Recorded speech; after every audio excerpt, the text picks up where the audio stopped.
All right, next up, Villa Park battle for Champions League. It's gonna be Aston Villa versus Tottenham. Ocean, starting with you here. Yeah, like two teams. Like we didn't.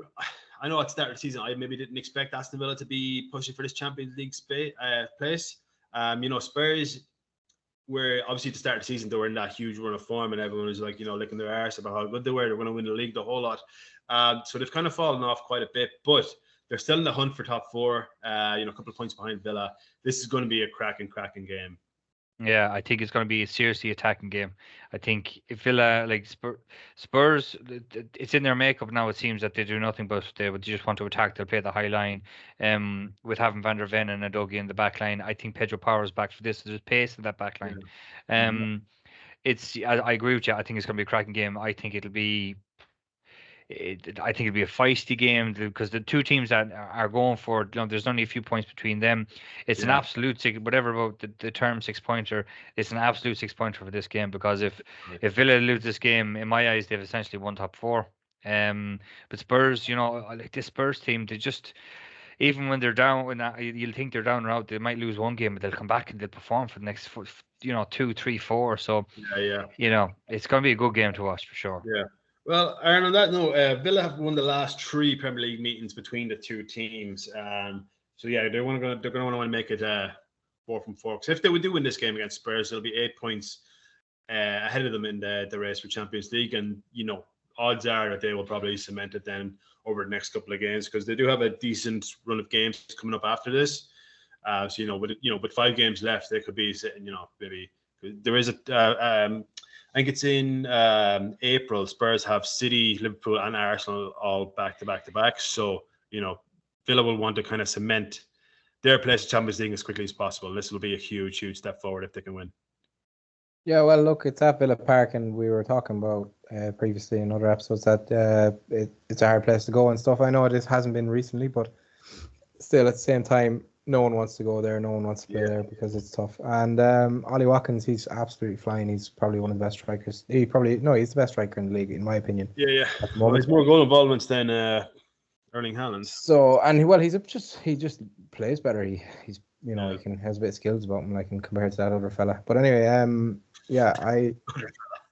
I think Villa will actually win this game. In my opinion, it's at home. Spurs, they're a good team and stuff and counter-attacking, but I think they're going to try and counter-attack a team that wants you to, I think, in my opinion, because they're just going to give it right back to you. If they catch people too high, they're going to get caught out, I would imagine, anyway. Right, give me a second now. I fucked up on the last part there. I would imagine I said like a fucking idiot, but anyway. That's why doors. Villa have Ajax, yeah. Oisin, on Thursday, Villa are away to Ajax. Now, we've seen Ajax, they're not the same team that they used to be. But the Conference League is something that Villa will be looking to win. Like after West Ham last year, like I would say Villa are probably hot favourites for that competition. But it's going to be a tough game, obviously, flying away on the Thursday night and then Sunday morning, playing a tough game against Tottenham. I agree with you. I think, look, Ajax if you're going on the game now, the Conference League, Ajax is only an obstacle for them. I think they'll push them aside relatively handy. I agree with you. I think they'll absolutely want to win this competition, regardless of where they come in the Champions League spot or Europa League. They'll want to win this competition. Aston Villa haven't had silverware in I don't know how long too. So, look, as Aaron said, Ollie Watkins is just he's just on serious form this year. Like it's nearly like another week goes by and you don't hear his either assist or a goal. It's actually crazy. But look, this Spurs team is resilient. I think I'm going to go with Aaron's opinion on the game. I have a feeling that Villa, they're in a decent stretch of form lately. They're at home. I think they probably will sneak a win. I'd like to see a draw. But for United fans, draw would probably be the best results. For any bit of hope you have. Right. I just really quickly, I think Villa might start a second team or near enough second team against Ajax at the during I the think so too. Yeah, like I said, Ajax just have not been like great at all this season. They're way down in the Eredivisie. I was just looking quickly at that, like the knockout rounds for the Conference League, and the only decent teams that are there were probably Fiorentina, maybe Fenerbahce as well. But every other team that's there, like you think Aston Villa should beat them. Like Fiorentina, they were in the final last year, were they? Yeah, Fiorentina, Yeah. So, but like, it's there for them.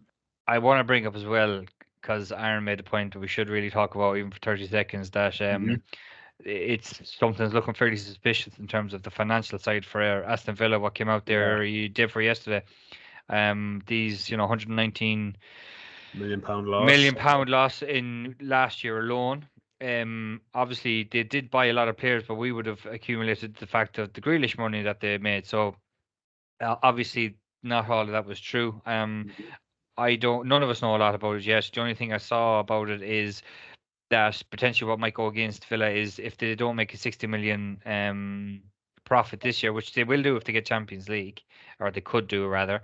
They could be in trouble because they'll be brandished with the same stick that Everton, because Everton's second round of disciplinary that's coming up, because obviously the first round was from 2 years ago. This upcoming one was from the upcoming season last season. So if they're beaten off the same stick, then Villa could be in trouble too if they don't make a profit by the end of the season. So I definitely keep an eye on this now between now and the end of the season. Definitely. Something to keep an eye on for sure. Anyways, Oisin, predictions of Villa versus Tottenham. I think it'll be a 1-0 Villa. 1-0 Villa. Aaron? I'm going to go 3-1 Villa. I was going to say 3-1 Villa as well. Yeah, I think just Villa at home. Yeah, they lost a couple of games in a row at home, but I think just now they're 3 wins on the bounce now. I think they'll have too much for Tottenham.